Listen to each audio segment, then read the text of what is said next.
अस्सलाम वालेकुम, मेरा नाम डॉक्टर अब्दुल कादिर है, मैं माहिर अमराज़ मैदा और जिगर हूँ। आज जिस अहम टॉपिक पे मैं बात करूँगा वो है सर्दियाँ और सर्दियों में आने वाले वायरल इन्फेक्शंस।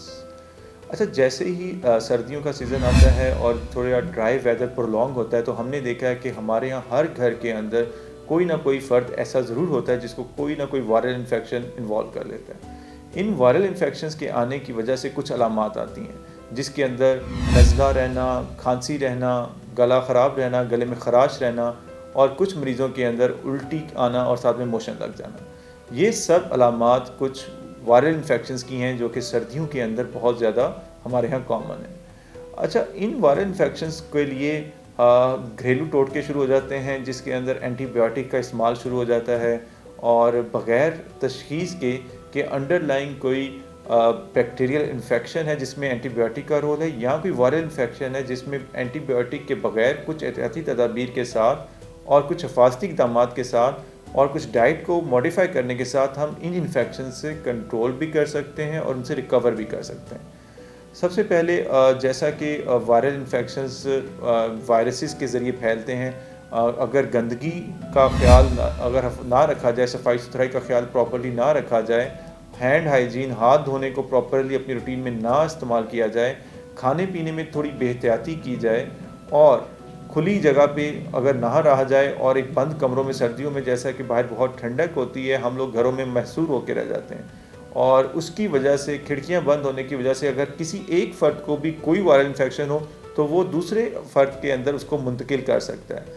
तो इसलिए जब भी इस तरह का कोई वायरल इन्फेक्शन किसी घर में आए तो अपने आप को हाइबरनेट या छुपा नहीं लेना और बंद कमरों में नहीं रहना, बल्कि खिड़कियों को ज़रूर खुला रखें ताकि आप इस वायरस को एक दूसरे को कम से कम मुंतकिल करें।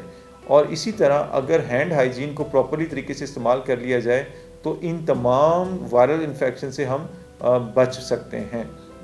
उसके अलावा ऐसे इन्फेक्शंस के अंदर एंटीबायोटिक्स का ऐसा रोल कोई नहीं है, लेकिन रूटीन में हमने देखा है कि हम 2-2, 3-3 कोर्सेज एंटीबायोटिक्स के कर जाते हैं और उसके बावजूद हम अपने बच्चों को या बड़ों को इस मर्ज़ से नहीं बचा पाते। तो उसमें इम्पॉर्टेंट चीज़ है कुछ खाने पीने की एहतियाती तदाबीर ऐसी अपना ली जाएँ तो हम इन वायरल इन्फेक्शन से बहुत आसानी से बच सकते हैं। खाने पीने में पानी का ज़्यादा इस्तेमाल वो ड्राई वेदर के अंदर हमारे लिए बहुत मुफीद साबित हो सकता है। पानी का ज़्यादा इस्तेमाल हमारे लिए एक डिफेंसिव सिस्टम के तौर पे एक्ट करता है। इसी तरह अंडे की सफ़ेदी का ज़्यादा इस्तेमाल अगर हम सर्दियों में करें वो हमारे लिए इम्यूनिटी के लिए बहुत इम्पॉर्टेंट है। इस तरह अगर हम सूप, यखनी और गर्म चीज़ों का इस्तेमाल ज़्यादा करेंगे तो हमारी क़ुव्वत मुदाफ़ियत मज़ीद बेहतर हो सकती है। ड्राई फ्रूट्स का रूटीन में इस्तेमाल करना ये भी हमारी क़ुव्वत मुदाफ़ियत के लिए बहुत बेहतर है और सर्दियों में हमें वायरल इन्फेक्शन से बचाने में बहुत हद तक मुफीद साबित हो सकता है। फ़िश इस वेदर के अंदर हमारी बॉडी की इम्यूनिटी के लिए बहुत अच्छा है। मछली का इस्तेमाल प्रॉपर तरीके से अगर किया जाए तो ये हमारे लिए एक इम्यूनिटी बूस्टर है। फ़िश को फ्राइड करके कम इस्तेमाल करें, बल्कि स्टीम या ग्रिल करके अगर इस्तेमाल किया जाए हल्के फुल्के मसालों के साथ तो ये हमारी हेल्थ के लिए बहुत अच्छा है।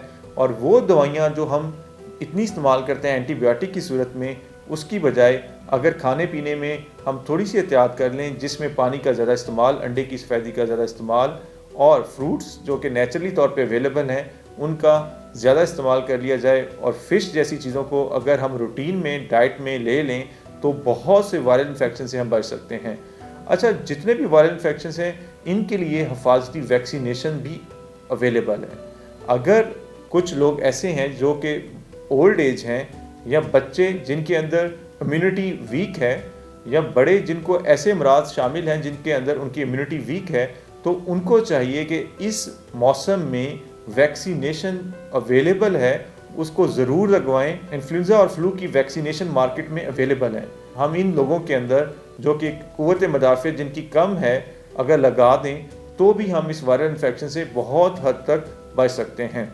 आखिर में मैं यही कहूँगा कि सर्दियों में वायरल इन्फेक्शन से बचने के लिए थोड़ा सा खाने पीने का एहतियात और थोड़ी सी लाइफस्टाइल मॉडिफिकेशन के साथ में अगर हाई रिस्क पेशेंट्स हैं या हाई रिस्क लोग हैं जिनमें इन्फेक्शंस होने का चांस ज़्यादा है, वैक्सीनेशन का अगर इस्तेमाल कर लिया जाए तो इन वायरल इन्फेक्शन से हम बहुत हद तक बच सकते हैं। और इसी तरह अगर सफाई सुथरे का ख्याल रखें तो हम मच्छरों को प्रॉपरली ग्रो ना होने दिया जाए, मॉस्किटो नेट्स का इस्तेमाल किया जाए, तो हम डेंगू जैसे मर्ज से भी अपने आप को बचा सकते हैं। और हाइड्रेशन और न्यूट्रिशन को कंट्रोल करके हम बहुत सी इस तरह की बीमारियों से बच सकते हैं। साथ में एंटीबायोटिक्स का बेजा इस्तेमाल अपनी मर्ज़ी से बिल्कुल ना करें। अगर आपको इस तरह का कोई भी इन्फेक्शन होता है, सबसे पहले मुस्तनद डॉक्टर से ज़रूर मशवरा करें। वो आपको प्रॉपर गाइड करेगा कि ये बैक्टीरियल इन्फेक्शन है जिसमें एंटीबायोटिक का रोल है, या ये वायरल इन्फेक्शन है जिसमें जस्ट सपोर्टिव थेरेपी के साथ, सिम्टोमेटिक ट्रीटमेंट के साथ और डाइट और हाइड्रेशन को बेहतर रखने के साथ हम इस तरह के जितने भी वायरल इन्फेक्शन हैं अपने आप को क्योर भी कर सकते हैं और प्रिवेंट भी कर सकते हैं। शुक्रिया।